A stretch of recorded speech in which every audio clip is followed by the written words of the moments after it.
Hello, my name is Jared Goins, and this is my presentation on perspectives on African history. For the reading, we read African Americans in Africa by Dr. Nemata Blyden. And in her work, she looks at how Black Americans have responded to and grappled with heritage and ancestry. And she compares and contrasts viewpoints of Black Americans on their African identities versus their American identities. And I actually have a personal connection with this discussion, which was really great to find out. Around this time last year, I did just a personal project with Ancestry.com to trace back my lineage on my father's side. And I was able to trace it back 17 generations, with the earliest ancestor being born in 1520. And I discovered that they were actually from the western coast of modern day Angola.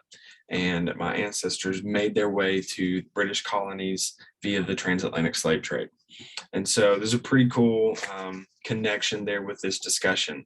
So obviously slavery is a major part of this discussion, and it's discussed in the first third of Blyden's work that we read. And so one idea that it exists in that whole discussion is the changing nature of slavery. When I read that at first, I thought, I don't know if it could change. It's just evil. But that's true.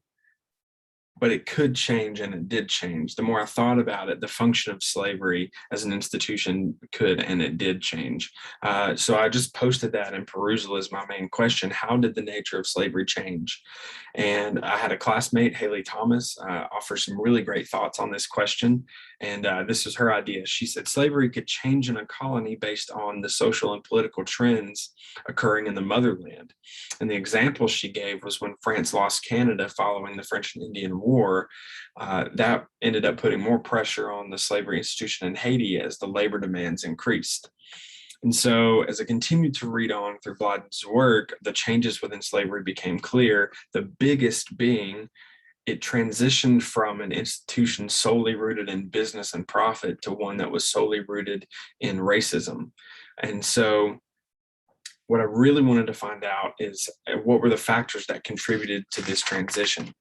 So I posted that into perusal, and Haley Thomas came in clutch again. Thank you, Haley. And this is her quote: following the rebellion, speaking on Bacon's rebellion, following the rebellion, racial lines became more distinct in order to prevent future uprisings. And so that got me thinking. In the South, slave owners loved the institution of slavery so much that they were willing to cultivate a deep hatred based on skin color in order to preserve and protect that institution. I mean, unfortunately, that did happen. Blyden talks about the slavery as an institution as a whole, even before the transatlantic slave trade. Slavery existed in Africa, and civilizations warred and they took slaves. And she mentions two ways to view slavery. There are societies with slaves in which slavery equals the system of labor, and there are slave societies in which slavery equals the foundation of social and economic order. Both forms existed in Africa, and African rulers owned African slaves. They bought and sold them for profit without really of a racial element there. In the colonies and in America, little to no, if any, white Americans owned other white Americans. And so as Africans began to pour into the United States or the colonies via the slave trade, they were viewed merely as property, and thus their race became inferior. And so the existing hierarchical system had to find a place for millions of slaves being brought, and Black skin unfortunately became an indicator of something less than human. So Dr. Blyden kind of points out too that the experience for Black slaves or Black Americans in the North was very different from that in the South. In the North, some Blacks were free. They had Black communities, and many were able to continue their African traditions, which is great. But in the South, that luxury did not exist. And I wanted to kind of figure out why that was the case. Why did Black communities, Black Americans, seem to struggle with those racial hostilities less in the North than they did in the South? And the answer, I think, is found in labor demands. Dr. Blyden states on page 61 that labor demands augmented the number of Africans brought to the colonies, and as their numbers rose, so did the erosion of their rights. So in the North, it was more industrial. In the South, it was more agricultural, and the demand for physical labor was greater in the South.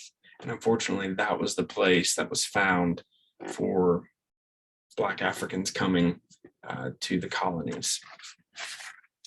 So this is important for us today because, for one, studying African culture, it's rich and it's complex, and it's crucial to understanding the human story as a whole. And even more important, it helps us now in our present moment try to dig down to the roots of racism, and it allows us to continue the fight against it today.